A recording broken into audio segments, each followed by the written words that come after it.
Ya, ternyata Islam datang ke Nusantara ini itu bukan di abad ke-14.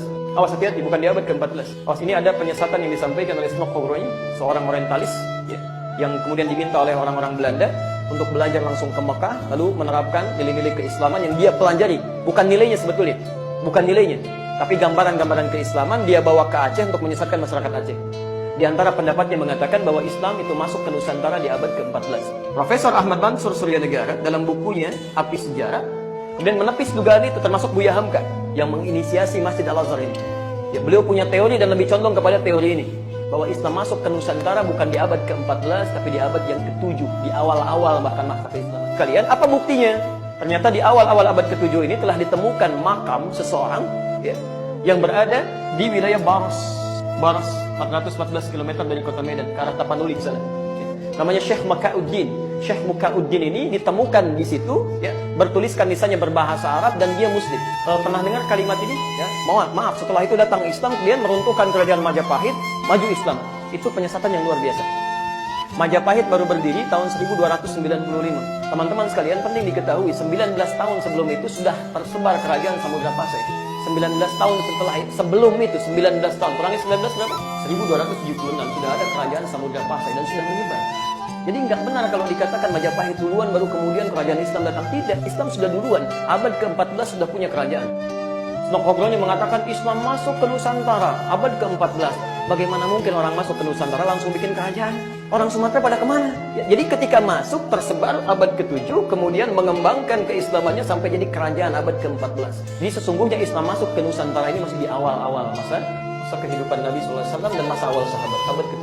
Nah, Islam apa yang dibawa oleh para sahabat ini sampai datang ke Nusantara dan menyebarkan sampai sekarang ada? Ternyata Masya Allah, bukan yang jauh-jauh. Mereka membawa petunjuk Nabi SAW. Mereka ajarkan Quran. Mereka ajarkan petunjuk penjelasan hadisnya. Ketika Islam mulai menyebar, bukan cuma di Sumatera, bahkan ya ada mulai di Jawa, sampai bahkan ke ujung Papua, sampai ada di wilayah disebut dengan Maluku. Maluku itu dari kata muluk asalnya. Muluk dari bahasa Arab. Ya, Malik jamaknya muluk, raja-raja. Karena di sana banyak kerajaan-kerajaan Islam pada waktu itu. Ada Ternate, Tidore, Bacan, macam-macam. Jadi muslim. Di Maluku itu muslim semuanya dulu ya. Diutus kemudian ke Nusantara. 9 orang, 9 dalam bahasa Jawa disebut dengan Songo. Yang dekat dengan Allah Subhanahu wa Ta'ala. Rajin ibadah, baik. Ya, para ulama ini. Ya, disebut dengan wali. Al-Awliya At-Tis'ah, wali Songo. Itu asalnya ulama-ulama hebat. Ada sejarahnya. Saya tidak sembarangan menyampaikan ini ya. Saya sampai ke Aceh tuh mengejar ahli nasab. Saya ke Aceh, diskusi dengan ahli nasab, belajar dari beliau. Yang paling menarik teman-teman sekalian, mereka ketika datang membawa manhaj luar biasa. Dibawa diutus dengan 2 bendera. Satu bendera hitam yang melambangkan pada kiswah Ka'bah.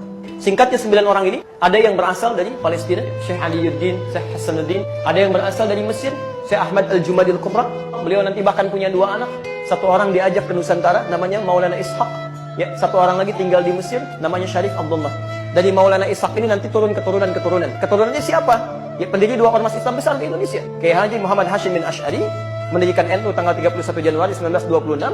Kiai Haji Ahmad Dahlan mendirikan Muhammadiyah tanggal 18 November 1912. Itu keturunan Maulana Ishaq. Jadi teman-teman sekalian, yang paling menarik di sini ketika menyebar keislaman selevel Prabu Siliwangi nanti. Prabu Siliwangi itu punya kekuasaan besar. Kerajaan Hindu dari mulai Banten sampai dengan ke pertengahan Jawa itu, ya, Jawa Tengah. Itu Masya Allah. Jadi begitu beliau inspeksi ke daerahnya, kemudian masuk ke daerah Subang, ya, Karawang, ya, dari daerah Karawang pada saat itu, kemudian menemukan seorang perempuan yang Masya Allah sedang baca Quran, indahnya luar biasa. Muridnya Syekh Hasanuddin, karena baru pulang dari Ummul Qura, maka disebut Syekh Qura. Sampai sekarang di Karawang ada pesantren Al-Qura. Tayyib, begitu mendengar keindahan kalimatnya, datang melihat, nih perempuan luar biasa, auranya bagus, namanya Nyai Subang Larang. Ya. Tiba-tiba dinikahi beliau ini, ya, dengan syarat masuk Islam Prabu Siliwangi, tahun 1423 melahirkan anak. Ya, anaknya dikenal dengan Walang Sungsang. Ya, yang kedua nanti 1426 lahir anak kedua Rara Santang, dan yang ketiga 1427 lahir anak ketiga namanya Raja Sengara. Semuanya masuk Islam. Nah, yang pertama Walang Sungsang dengan yang kedua Rara Santang kemudian pergi menunaikan haji di Mekah, kemudian setelah berhaji ganti nama. Yang satu jadi Abdullah Iman, yang satu jadi Syarifah Mudaim.